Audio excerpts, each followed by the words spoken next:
အားလုံးပဲမင်္ဂလာကြမ်းလေးပါခင်ဗျာကျွန်တော်တို့ရဲ့ Wine Family Farming ကိုအစီအစဉ်ကနေပြီးတော့ကြိုဆိုလိုက်ပါတယ်ကျွန်တော်ဒီနေ့တင်ဆက်ရှင်တဲ့အကြောင်းအရာတွေကတော့ဒေါ်ရဲလောင်းကိုပြန်တူးကြည့်တယ်မောင်နှမဆိုတဲ့ဇလန်းလေးပဲဖြစ်ပါတယ်ဇလန်းလေးရဲ့အစမှာတော့ထိန်မင်းညီနောင်ဆိုတဲ့ရွာတရွာမှာမိသားစုတတိုင်ဝင်းနေထိုင်ကြတဲ့မိသားစုတစုရှိပါတယ်ပုံမှန်ချမ်းသာကြီးမဟုတ်တဲ့ဦးမြဆိုတဲ့ဦးလေးတယောက်ကအိမ်ဖြစ်ပါတယ်ထွေးမဦးမြရေဒေါ်နုရေဒေါ်တင်နဲ့ရေဖူးလူရေမထွေးရေဆိုပြီးတော့လူ9ယောက်နေထိုင်ကြပါတယ်ဦးမြနဲ့ဒေါ်မဲနုကတော့လင်မယားတွေဖြစ်ပါတယ်သူ့ရဲ့သားသမီး2ယောက်မှာတော့ဖူးလူရေနဲ့မထွေးဖြစ်ပါတယ်ဒေါ်တင်နွဲဆိုတာကတော့ဒေါ်မဲနုရဲ့ညီမပါအင်တာဗျူးဒေါ်မဲနုအင်တာဗျူးစာကာလမှာဒီကဒေါ်တင်နွဲဟာလာရောက်နေထိုင်တာဖြစ်ပါတယ်ဖူးလူရင်းနဲ့မထွေးဟာဒီလိုနေရင်းနဲ့ပဲစိတ်နဲ့အရွယ်ရောက်ရှိလာပါတယ်စိတ်နေကြပြီးရင်တော့နောက်တစ်နေ့မှာတော့ဦးမြနဲ့ဒေါ်မင်းတို့ဟာစကားတက်ပြောနေတဲ့အကိုဖူးလူကြီးကခုပြီးကြားလိုက်ပါတယ်အေးမင်းတို့အိမ်မှာလည်းရှာစားရတယ်ပတ်စံကြီးတနေ့ရှာလဲမများဆဆရတယ်ဆိုရင်3လနဲ့ကုန်နေကြတာဒါတွေကိုရှေ့ဆက်ပြီးဘယ်လိုလုပ်ကြမလဲဆိုတာငါကောင်းထဲမှာတွေးထားတာတခုတော့ရှိတယ်။ဘာလဲကိုမင်းကတော့နားထောင်ဝင်လားနားမထောင်ဝင်လားတော့မသိဘူးကွာ။ငါပြောချင်တာကတော့မင်းရဲ့ညီမတင်တွဲဟာအိမ်မှာနေပြီးဘာလို့မှလည်းမလုပ်ဘူး။စားရကြတော့လဲစားချက်ပြုတ်လုပ်ပြီးရဆိုရင်မဲ့သူသုံးတဲ့သုံးစီးတွေအရင်များနေတယ်။အဲ့တော့ငါတို့တင်တွဲကိုအိမ်မှာငါမနေစီခြင်းပါအဲ့တော့အကူကဘယ်လိုစဉ်းစားထားလို့လဲဒီလိုတော့စဉ်းစားထားတာရှိတယ်မောင်လူကြီးကစက်ပြီးနန်းထောင်နေရင်အတန်ပြောက်သွားလို့တခြားသူ့ဖေနဲ့သူ့မိကိုကြည့်လိုက်တဲ့အခါမှာသူ့ဖေနဲ့သူ့မိဟာနားကိုကပ်ပြီးတော့တီးတိုးပြောနေတဲ့တော့မောင်လူကြီးဘာမှမကြားလိုက်ရပါဘူးဒီလိုနဲ့ပဲနောက်တည့်2ရက်လောက်အကြာမှာတော့မောင်လူကြီးနဲ့မထွေးဟာတပင်ရောက်တနေရာမှာသွားပြီးကစားဖို့အတွက်ပြင်ဆင်နေကြပါတယ်။ဒါနဲ့ပဲသူတို့2ယောက်ကကလေးဘွားတော့ဆော့ခဲ့တယ်လို့ပဲတူရီတန်တရင်းနေဓားတွေနဲ့အင်းကြီးတီးလေးဆောက်ဖို့အတွက်သူတို့2ယောက်ကတပင်ရောက်တနေရာစီကိုထွက်သွားခဲ့ပါတယ်။အောက်ရောက်တဲ့ခါမှာပဲမောင်လူကြီးကစတင်ပြီးတော့မြေကြီးကိုတူးဆွနေခဲ့ပါတယ်။ဒါနဲ့ပဲမထွေးဟာအောက်ကိုတခြားငုံကြည့်လိုက်တော့မြေကြီးကထွက်လာတာအယိုးစုတစ်ခုဖြစ်နေအယိုးစုကတော့တကိုယ်လုံးတော့မဟုတ်ပါဘူးလက်ချောင်းလေးတွေဖြစ်ပါတယ်ဒီလက်ချောင်းလေးတွေမြင်တော့သူတို့နှစ်ယောက်ကစွန့်အားသွားတယ်ဟာမထွေးဒါပါလေငါလည်းမသိဘူးကအယိုးတွေတော့အယိုးတွေပဲလူကြီးတွေတော့ပြကြည့်အောင်လေတော့မပြန်နဲ့ငါအယိုးတွေကိုစိတ်ဝင်စားရတာတခြားကြည့်ရင်သေးတယ်ဒါနဲ့ပဲမထွေးရလဲအေးဟုတ်ပါပြီငါတော့မပြတော့ပါဘူးသူနှစ်ယောက်တခြားကြည့်ကြမယ်လေမထွေးရဆိုရင်ဖြစ်လဲမိန်းကလေးတယောက်ဖြစ်ပေမဲ့ဒီလိုရာမျိုးတွေကိုမကြောက်တတ်ပါဘူးငွေရွယ်စဉ်ကတည်းကတရေစာအုပ်တွေကိုစတင်ပြီးတော့ဖက်ရှူလာတဲ့ကလေးတွေပဲဖြစ်ပါတယ်တယောက်နဲ့တယောက်စနောက်တယ်တရေပုံမီနီပြောတယ်တရေဗီဒီယိုကားတွေကြည့်တယ်ဒါပေမဲ့သူတို့မကြောက်ခဲ့ပါဘူးဒီလိုလက်တွေမြင်လာရတော့လဲသူတို့ရဲ့ရင်တိတ်မခေါင်းပါဘူးဒီလိုမကြောက်တတ်တဲ့မောင်နှမ2ယောက်ဟာအဲ့ဒီရိုးစုတွေကိုအိတ်ထုတ်လေးနဲ့ထုတ်ပြီးတော့သူတို့ရဲ့အိတ်ခမ်းထဲကိုပါယူလာခဲ့ပါတယ်ညတညမှာတော့အဲ့ဒီလက်ကလေးတွေကနေအတန်ကြီးစထွက်လာပါတယ်သူတို့နှစ်ယောက်ကအိတ်နေတာမဟုတ်လို့ဘာမှမကြားလိုက်ပါဘူးညနေကသူ့တော်ကြွေးထားတဲ့ထမင်းဟင်းနေရဆိုရင်ဖြစ်မစားကျင်လို့ဆိုပြီးတော့ဒီတိုင်းထားတာသူတို့ခန်းထဲမှာအဲ့ဒီဟင်းပကံတွေကအကုန်လုံးမွားစာကျနေပါတယ်မနဲ့အိယာနို့လို့သူတို့မော်မန်2ယောက်ကသူတို့အိမ်ခန်းထဲမှာပွားစာကျင်းနေရတွေတွေ့တော့တခြားကြည့်လိုက်ပါတယ်ဟာမထွေးငါတို့ယူလိုက်လက်ပေးဟွာလေအယိုးဆိုမသိဘူးလေနင်းညတော့ဗမာထားလိုက်တာလေ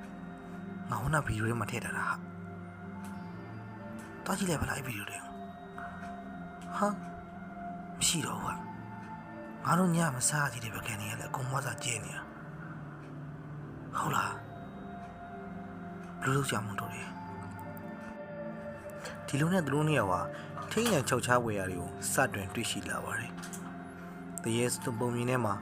သူတို့တွေကမကြောက်ခဲ့ဘူးဆိုပေမဲ့တကယ်လက်တွေ့ဖြစ်လာတဲ့အခါမှာတော့ရင်တော့နည်းနည်းခုန်လာခဲ့ပါတယ်ပျောက်ဆုံးနေတဲ့အယိုးစုလက်ကလေးရာဆိုရင်ဖြစ်လဲရှာမတွေ့ပါဘူးဒီเจ้าတွေကိုသူ့မိဘတွေကိုဖွင့်ပြောမယ်ဆိုစဉ်းစားပြီးတော့နှစ်ယောက်တွေးတောပြီးတော့တိုင်ပင်တဲ့အခါမှာလဲမဖြစ်နိုင်ဘူးဆိုတဲ့အဖြေရလိုက်ပဲရရှိလာပါတယ်သူတို့တနေ့မနက်မှာလိုက်ရှာကြပါမယ်ထိုးရိုးစုရရှာမတွေ့ပါဘူးအဲ့ဒါနဲ့မသိတလူနေခဲ့လိုက်ကြပါတယ်နောက်တနေ့ညရောက်တော့သူတို့ခန်းလေးကပစ္စည်းတွေကဟိုပြုတ်ကြဒီပြုတ်ကြဆိုတဲ့အတိုင်းတချွင်ချွင်တကွန်းဝါနဲ့ကြားနေရပါတယ်ဒီခါမှာသူတို့နှစ်ယောက်စတင်လှုပ်ရှားနေပါပြီစိတ်တွေစပြီးလှုပ်ရှားတဲ့အခါမှာလဲจิตသိမ်းမှုကြီးနေလဲထလာပါတယ်ဒီချိန်မှာမထရီကစပြီးပြောတယ်ဖလူဒါနေညပျောက်သွားတယ်အရာလားမသိဘူးတခြားလိုက်ကြည့်ရမှာပေါ့ငါလည်းပဲသိပါမလဲငါလက်ကိုချမ်းจิตသိမ်းမှုနေထလာတယ်ဟုတ်တယ်ငါရောပဲဒါဆိုရင်တော့တို့တွေကိုတရေချောင်းရအောင်သိချတယ်ငါတို့စာဖတ်ခဲ့ဘူးတဲ့ထဲမှာလဲအဲ့လိုမျိုးတွေဖြစ်လာရင်တရေချောင်းလေးလို့ပြောပါလေဒါဆိုရင်ဒီယူစုကပဲဝိညာဉ်တကောင်ပါလာသလားမသိဘူး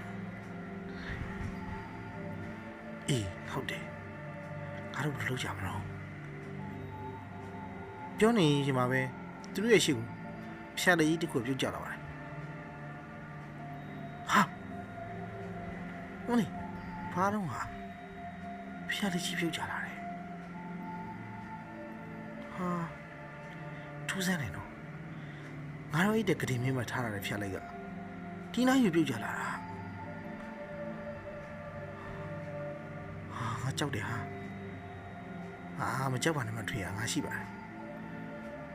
ထူးတော့ထူးဆန်းနေဟာဒါတို့တွေတခြားစောင့်ကြည့်ပြီးဖြေထုတ်မှရမှာတို့ပြောင်းနေတဲ့အရာလဲခုထိမတွေ့သေးဘူးလေဒါနဲ့ပဲဖိုးလူကြီးဟာအကြံတစ်ခုရရှိလာပါတယ်အဲ့ဒီကြံတော့သူတို့ညနေကစားမယ်သူယူလာတဲ့မုတ်ထုတ်ကိုသူတို့ရဲ့ဘီနာစပွဲပေါ်မှာတင်ထားလိုက်ပါတယ်တင်ထားပြီးတော့သူတို့မောင်နှမနှစ်ယောက်ဟာအိယာကိုဝင်ခဲ့ရပါတယ်အိယာဝင်တဲ့ခါမှာမအီးသေးဘဲနဲ့ဖိုးလူကြီးဟာအဲ့ဒီမိုးထုတ်နေအောင်ချောင်းကြည့်နေပါတယ်ဆောင်ကောင်းမှုချုပ်ပြီးတော့အပေါက်သေးသေးလေးနဲ့ကြည့်နေပါတယ်ဒီချိန်မှာပဲသူတို့မတင်ထားတဲ့အရာတစ်ခုကထွက်လာခဲ့ပါတယ်သူတို့ပျောက်ဆုံးနေတဲ့ဒီလက်ရိုးစုကြီးဆိုရင်ဖြင့်လက်တစ်ဖက်ထဲနဲ့ကျမ်းမြေပေါ်ကနေပြီးတော့စပွဲပေါ်တောက်နဲ့တက်လာပါတယ်ပြီးသူတို့ဖြီထားတဲ့မုတ်ကိုအဲ့လက်ကြီးနဲ့လက်သေးတွေထွက်လာပြီးကုတ်တယ်ကြည်အားနဲ့ဘယ်သူနှစ်ယောက်ကစောင်းထဲမှာတီးတူပြောလိုက်တယ်မထွေးထောင်းဒီထားကြည့်အောင်ဘာလဲဖို့လို့မတွေ့လားဟာအဖိုင်တို့ပြောင်းနေလက်လေးတို့ဘာလို့ရင်ကောင်းလဲဒါနဲ့ပဲဖိုးလူကြီးကအကြံနဲ့စီစဉ်ထားတာဖြစ်တဲ့အတွက်သူ့လက်ထဲမှာဒုတ်ချောင်းတခြားမြင်းမြဲကင်ထားပါတယ်ဆောင်းဘာကနေဖွင့်ပြီးတော့ဘုံလို့ပြေးရလိုက်တယ်အဲ့ချိန်မှာတော်လို့သွားတဲ့လက်ကြီးကမွားစာကျဲသွားတယ်ကျဲမြင်ပေါ်လက်တစ်ချောင်းကြီးတစ်ချောင်းကြီးကပြုတ်ကျသွားတယ်ဒီချိန်မှာတော့မလှုပ်တော့ပါဘူးအဲ့ချိန်မှာသူတို့ခက်ကောက်လာခောက်တယ်ဘာလဲမသိဘူးကလေးတွေဘာဖြစ်တာလဲဒေါ်တင်ရဲ့အတန်မှာဒေါ်တင်ကသူတို့ကောက်လာခောက်ပြီးတော့သူတို့မောင်နှမကဘာဖြစ်တာလဲလို့မေးလိုက်ပါတယ်ဘာမှမဖြစ်ဘူးအနေနဲ့ကြော့ဝင်လို့ရိုက်လိုက်တာပါအော်အေးအဲ့ဆိုနေပြီးရောလေတကားတွေတခြားပဲပြင်းနေမောက်ရပဲပြီးအိမ်နော်ကြားလားဟုတ်ကဲ့အနေလေး ဒီလိုနဲ့ပဲညဘက်အိပ်ပျော်နေတဲ့အချိန်မှာမောင်လူကြီးကိုလာပြီးတော့အိမ်မက်ပေးပါတယ်ဟာမင်းကငါလက်တွေကိုရိုက်ချိုးနိုင်တယ်ဆိုပေမဲ့ငါရဲ့ဝိညာဉ်ကိုတော့မင်းတက်လို့မရပါဘူးမင်းလိုမလောက်နေမလောက်စားကောင်းอ่ะငါ့ကိုရိုက်ရဲတယ်ပေါ့မင်းငါ့ကိုစိန်ခေါ်လိုက်ပြီ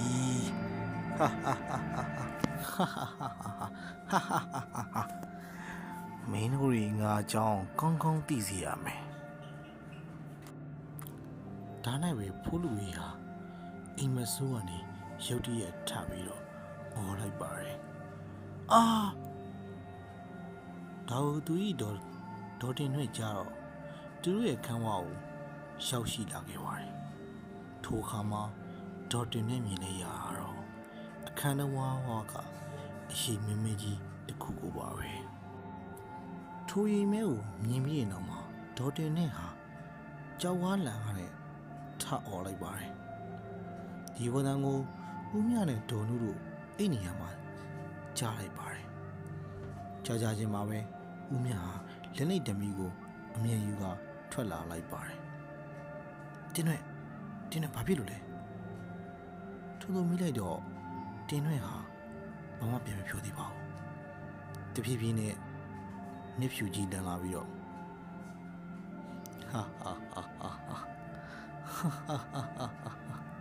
နင်တို့မိသားစုကငါ့ကိုလာစွနေရတာငါကြောင်းကောင်းကောင်းသိစေရမယ်ထို့သူပြောပြီးကျမ်းမြေပေါ်သို့ခွေကနေလဲကျသွားပါတော့တယ်အဲ့ဒီချိန်မှာပဲအခန်းထဲကကလေးနှစ်ယောက်ဟာသူ့ရဲ့တုံးဘာဖြစ်တာလဲဆိုတော့တီးနဲ့မသိတယ်လို့မေးလိုက်ပါတယ်အဖေဒေါ်လေးဘာဖြစ်တာလဲဖေမေဒေါ်လေးဘာဖြစ်တာလဲဒါနဲ့ပဲဦးမြဟာသူ့ဒေါ်လေးရဲ့ဖြစ်ပုံကိုအကုန်စင်ပြောပြလိုက်ပါတယ်ဒီလိုနဲ့ပဲတိတ်ဆိတ်ငြိမ်သက်သွားစွာအကုန်လုံးအိပ်ဆက်နေခဲ့ကြပါတယ်လင်းရောက်တဲ့အချိန်မှာဦးမြဟာတခုခုပဲလို့စဉ်းစားရင်းနဲ့သူမိမကိုလှမ်းခေါ်မိလိုက်ပါတယ်မင်းတို့မိမရှင်းကိုအေးဟာညာကဖြစ်ခဲ့တဲ့ကိစ္စတွေကိုငါတခါမှမကြုံခဲ့ဘူးဟဲ့ဒါပေမဲ့ငါရဲ့အဖပြောခဲ့ဘူးတော့ငါကြားခဲ့ဘူးလေဘာလဲကိုငါထင်ဘာလို့ပြောပုံရတင်တွေကအညှို့ကြီးတဲ့တရေဝင်းကြီးတကောင်ဝင်ပုခံနေရတာနဲ့တူတွေဟာပေါ့ချာရှင်းတွေ့မှဒါမှမဟုတ်တခါမှမကြုံဘူးပါဘူးမင်းတို့ကလေသားတို့ရဲ့အခန်းရှိမှာဖြစ်တာဆိုတော့နေသားရဲ့နေသမီးတွေရတယ်ငကိုတွေကသူတို့ကြောင့်တည်တယ်မို့လားငါသူတို့မေးကြည့်ဦးမှာဖြစ်မယ်ပြီးတော့သူတို့ဒီရပိုင်းငါကြည့်ရတာတခုခုကိုဖုံးကွယ်ထားတဲ့အမူအရာတွေတွေ့နေရတယ်ဟာကဲဟုတ်ပါပြီကိုရင်မနဲ့ဆိုးဆိုးစီစီမတွေးပါနဲ့တော့အကိုလည်းကောင်းကိုင်းနေအောင်မယ်ကျမလည်းတင်ရွဲ့ရဲ့အခြေအနေကိုတွားကြည့်လိုက်အောင်မယ်ဆိုပြီးဒေါ်မယ်နုတယောက်မတ်တင်တဲ့ခန်းစီတို့ရောက်ရှိလာပါတယ်။အဲဒီအချိန်မှာထူးဆန်းတဲ့အရာတွေကိုထပ်တွေ့ရပြန်ပါတယ်။တင်ရွဲ့ရဲ့အနောက်ဘက်မှာကြည်မှန်တစ်ခုရှိပါတယ်။အဲဒီကြည်မှန်မှာပေါ်နေတဲ့အရေးတစ်ခုသူမြင်လိုက်ရပါတယ်။ဒါနဲ့ပဲမင်းတို့ကသူ့မျက်လုံးတွေကမယုံကြည်စရာအေးရောင်နေတွေ့နေရတော့ငါညာအေးဝေးကောင်းနေကိုင်းနေတယ်ထင်ပါတယ်မျက်လုံးကိုသေချာပုတ်ပြီးကြည့်လိုက်တဲ့အခါမှာတော့အဲ့ဒီရေကမတွေ့တော့ပါဘူးဒါနဲ့ပဲအဝေးရလှမ်းကြည့်နေတင်းတွေဘာဖြစ်လို့လဲဒါလေးမှဒီမှာထိုင်ဘာမှမပြောပါဘူးညီမလေးညကအကြောင်းလေးပြန်တွေ့ပြီးညီမကိုစိတ်ပူလို့အဆင်ပြေလားဆိုပြီးတော့လာကြည့်တာကဲညီမဒီနေ့ဘာစားမလဲဒီနေ့တော့အမပဲထမင်းဟင်းနေချက်လိုက်ပါမယ်ဘာစားရင်ကောင်းမလဲ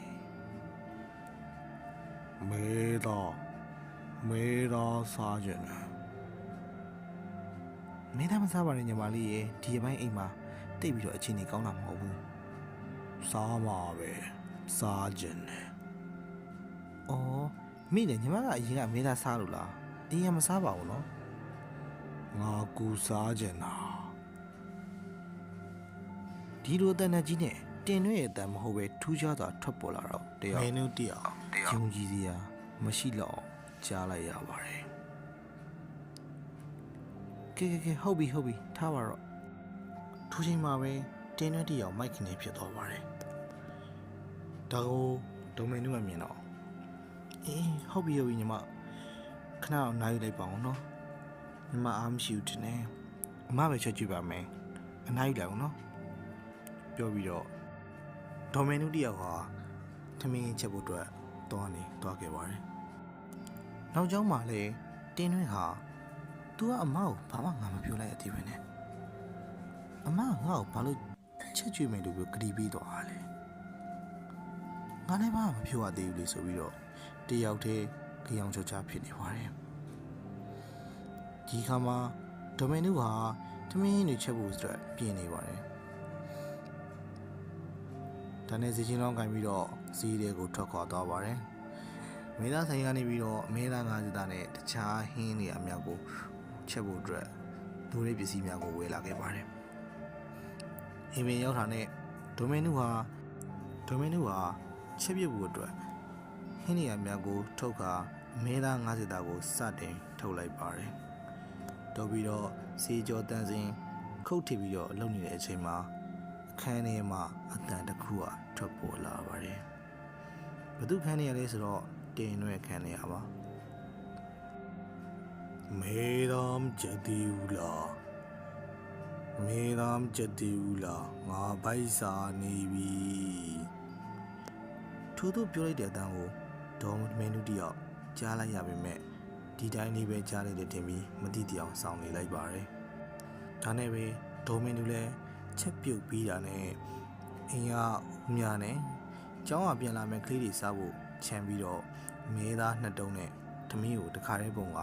တင်ရွဲ့အခန်းသို့ယူသွားခဲ့ပါတယ်တင်တဲ့အခန်းရောက်ချင်းမှာပဲဒေါ်မင်းတို့မြင်လိုက်ရတဲ့မြင်ကွင်းရတော့စပင်ကြီးကဖားလာနဲ့တုံနဲ့ငုတ်တုံကြီးအိယာပေါ်မှာထိုင်နေပါတယ်ဒေါ်မင်းတို့အနားရောက်ချင်းမှာပဲငါ့ကိုပေးဆိုပြီးတော့ဆွဲယူလိုက်ပါတယ်ပြီးတော့မဲသားကနှစ်တုံးလေးလားထမင်းနေကငါမစားဘူးထမင်းနေတုံးပြလိုက်ငါ့မဲသားသွားထက်ထဲပြီးငါမဲသားစားခြင်းတယ်တပတ်ကန်ပြေစားခြင်းတယ်ထိုးခါဒေါ်တင်နဲ့ဟာကြောင်ငန်းနဲ့ကြောက်လဲကြောက်စိတ်ကလည်းချောက်ချာချက်သိမ်းနေထားလာပြီးဘာမှမဖီဆန်ရတာနဲ့မဲသားကိုတပကံပြည့်အောင်ထည့်ပေးလိုက်ပါတယ်အဲ့ချိန်မှာပဲမဲသားပကံအောင်အလူရင်းနဲ့လှမ်းယူပြီးတင်ရွဲတယောက်ဟာတင်ရွဲမဟုတ်ပဲတရေဝင်ပူနေတဲ့အကောင်ကြီးရဲ့အနေထားနဲ့ပါဇက်သေးတွေကိုထိုးကြိတ်ထက်သမင်းလုံးလေးသမင်းလေးမှာပီလူပီထိုးပုံစံနဲ့အလူရငမ်းမရစားတောင်းနေတာကိုဒေါ်မေနုတယောက်ကြည့်ပြီးကြောက်လန့်ထိတ်နေခဲ့ပါတယ်ထိုးချိန်မှာပဲဂျီရီကိုအတင်းနေမောတောင်းနေတဲ့တင်းတွေဟာပါဇက်သေးရစီကြအင်ကြီးတွေဆိုရွှဲစပင်းတွေဆိုနဲ့ဖြုတ်စားပင်းလောင်းတွေဖြစ်ပြီးတော့စားတောက်ပြီးတဲ့အချိန်မှာဝါငါအိတ်ချင်လိုက်တာဟာဒီလိုပြောပြီးတော့တုံလုံးကြီးအိတ်ရတယ်မှာလှည့်ချလိုက်ပါတယ်ဒီလိုနဲ့တော်မယ်နုကကြောက်လန့်နဲ့အိမ်ရှိသူပြေးထွက်သွားပါတယ်ဒီလိုနဲ့တယောက်တည်းငေးမိုင်နေပြီးတော့စဉ်းစားရင်တွေးတောနေလိုက်တာနေ့လေအချိန်ကနေပြီးတော့ညနေဆောင်အချိန်သို့ကူးပြောင်းလာခဲ့ပါတယ်ဒီချိန်မှာအခန်းထဲကနေပြီးတော့အတန်တန်ကြားလိုက်ပါတယ်ဒေါ်တင်တွင်းရဲ့အတန်မှာဟာပိုက်စားရဲမဲသားရှိသေးလားငါစားကြတယ်ထိုးတဲ့နဲ့ကြီးကိုကြားလိုက်တော့ဒေါ်မင်းတို့တယောက်ဟာရင်တိတ်နဲ့ထပ်ပြီးချက်သိမ်းနေထားပြီးတော့လမ်းပြန်သွားပါတယ်